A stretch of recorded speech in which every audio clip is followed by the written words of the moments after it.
Mga Diaz, kung naalala nyo pong itong motor na to, yung inayos natin na wala siyang kuryente. So bumalik sa atin at pina-full wave sa atin yung kanyang KLX 150. So may video na tayo nito sa ating YouTube channel, sa ating Facebook page. Sa mga hindi pa nakakita, pwede nyo tingnan, i-search nyo lang dyan. So dito, i-convert natin yung kanyang regulator. I-convert natin sa full wave na pang Skygo. So may mga video na tayo nito kung paano mag full wave sa mga KLX. So bali ito yung convert natin. Sa mga nagkakabit, maging aware kayo sa mga local na fake na mga regulator. So bali itong bibilhin nyo, yung may tatak na lihuwa ng Skygo. Ayan. So susunod, ituturo ko sa inyo kung paano mag-check gamit yung multimeter para malalaman nyo kung original or fake yung inyong regulator na bibilhin. So bali ito, original ng Skygo.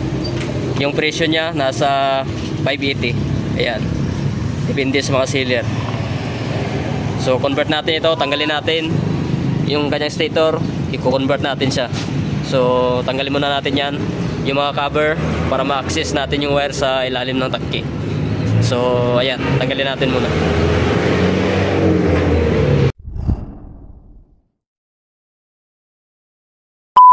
Mga Diaz, natanggalan natin yung kanyang tangke para ma-access natin yung mga wires na dito. So ito yung papalitan natin, itong kanyang regulator. Ayan. So hindi na pala ito original. So papalitan natin ito. Bali dito yung kanyang socket sa starter relay, palitan rin natin kasi naglulus. Ayan. Pang isa rin 125. So parehas lang ng KLX. Ayan. Okay pa itong socket na to. Hinang lang natin para sulit yung kanyang kontak. Ayan.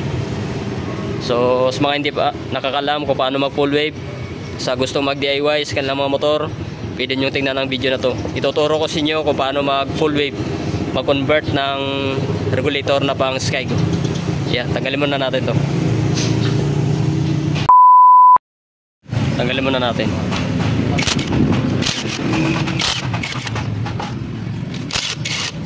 Iba-iba na yung sukat ng kanyang mga bolt. Pinalitan na ng 10mm.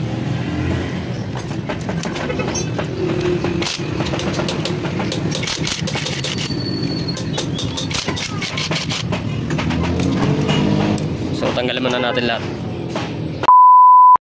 Mga Diaz, natanggal na natin. So sa pag-full wave, so dapat yung i-convert itong kanyang stator kapag kayo ay mag-convert ng regulator na pang full wave. So dapat meron kayong galawin dito sa pag-convert. So ang galawin natin dito yung kanyang yellow wire, galawin natin yung white wire hindi na.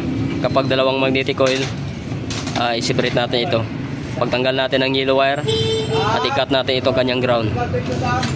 Yung magnetic wire na to, idugtong natin sa yellow wire. Ayan. Tanggalin ko muna ito at ipakita ko sa inyo mamaya.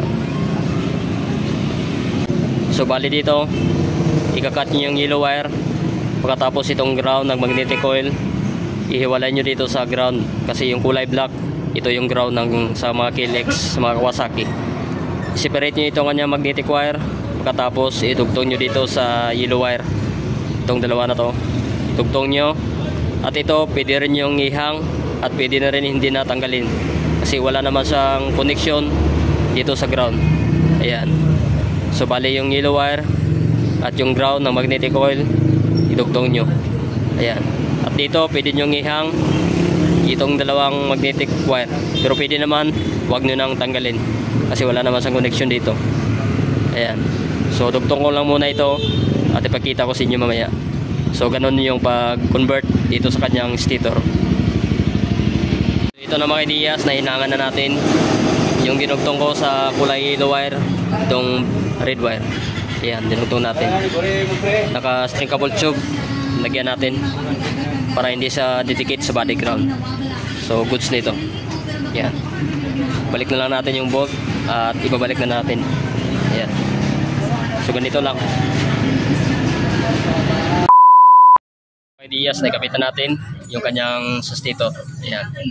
So may mga sinilsilan na. So hindi na maganda. Hindi na kasi matanggal ito. Dapat palitan ito. Ayan. So unang gumawa siguro, sinilsin line, hindi na matanggal. Ayan. So mag-wiring tayo sa kanyang regulator. Gusto nyo yung mga papuloy mga ideas, punta lang kayo dito sa Saminford Motor Parts. Ito na mga ideas, nakat na natin yung kanyang socket dito. Ginawa natin ng another socket. Ayan. Yung in-order natin sa Shopee. So sa pag-wiring, ito yung mga ginawa natin ng socket. Ito yung kanyang socket. Ayan. Itong yellow wire, ito yung papunta sa stator. Yung yellow wire na to. At tanggalin nyo lang itong tatlong wire.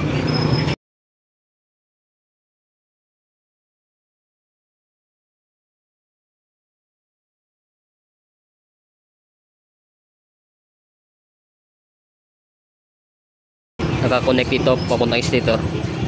Itong yellow at white na may lining na red, ito yung papuntang stator. Kapit natin ito dito sa pink at yellow wire ng regulator. Kahit magkabaliktad, walang problema. Ito. At yung white, itong white na to, ito yung pupunta sa battery. Yan. Yung white, connect natin dito sa red ng regulator. Yung black na may lining na yellow, connect natin sa green. Ayan. So connect natin. Ito ang importante sa lahat, yung kulay brown dapat may connect natin sa kulay black. Kasi ito yung nagko-control ng voltahe para hindi lulubo yung battery. Ayan. So dapat i-connect natin yung black. Pwede naman pagsamahin dito sa kulay red. Pero sa akin, dito ko na sa ikabit para makontrol niya yung voltahe. Ayan. So connect natin. So, mga ideas, ito yung pinaka-the best na gawin nyo. Balutan nyo sa dito para hindi papasukan ng tubig. Ayan. Candle glue. Para sure na sure at para tatagal yung lifespan nito. Ito lang gawin nyo mga ideas. Ayan. Kasakit. Yung black, ito yung control sa voltahe. Connect natin sa brown. Yung red sa white. Yung yellow sa yellow. At yung green sa black yellow. At yung pink nasa white na may red. Ayan. Ito na mga ideas, natapos na natin mawiringan. Na-organize na natin yung kanyang mga wires. So lagyan natin yung masakit kanina. Yun yung masakit. Ayan. So goods na ito, lagyan natin ng candle glue para hindi mapasukan ng tubig. Ayan. So goods na dito, at napalitan na natin ng sakit. Yung sa isa Remon 25, kinuha natin dito sa bahay. Ayan. Sinulda natin dito. Hinilang natin para sulit yung kanyang kontak. Kasi itong kanyang wire, yan, hindi na sa ganong okay. Yan. So pandarin na natin ito. Balik lang natin yung kanyang tangke at yung kanyang upuan. Focus lang yan. Ayan, na bali dito mga ideas, mag voice over lang tayo. So dito pinataas ko lang yung kanyang minor kasi yung kanyang carb, papalitan ito. Hindi magkaanong okay yung kanyang minor. So pinataasan ko lang kasi namamatay siya. So dapat sa naka full wave, dapat ang voltahe niya dapat nasa 14.5 or 9. So diyan lang dapat. Kapag lampas na siya, nasa 16, 17, so hindi yan goods. So dapat dito lang yung kanyang voltahe. So mataas yung kanyang minor kasi yung kanyang carb, yung sa kanyang minoran, nagtataas baba siya. So hindi pa nila pinalitan. So dito nakita nyo sa video natin na in-adjust ko yung kanyang sa minor. So hindi maganda yung kanyang tono dito sa kanyang carb. So palitan lang siguro sa sunod. So hindi pa nila napalitan. So dito mga ideas, hindi na pala original yung pinilit na dito. Kaya kinonvert lang natin. So ito yung mga gagamitan natin sa pagpupulboy. Ayan, yung kanyang regulator dito natin lagay. So ganun lang mag-convert dito sa Kilex 150. So drill type ito na Kilex. Ayan.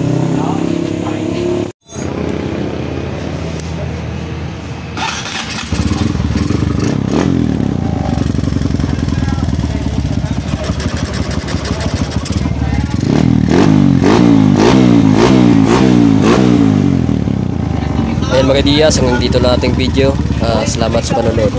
God bless.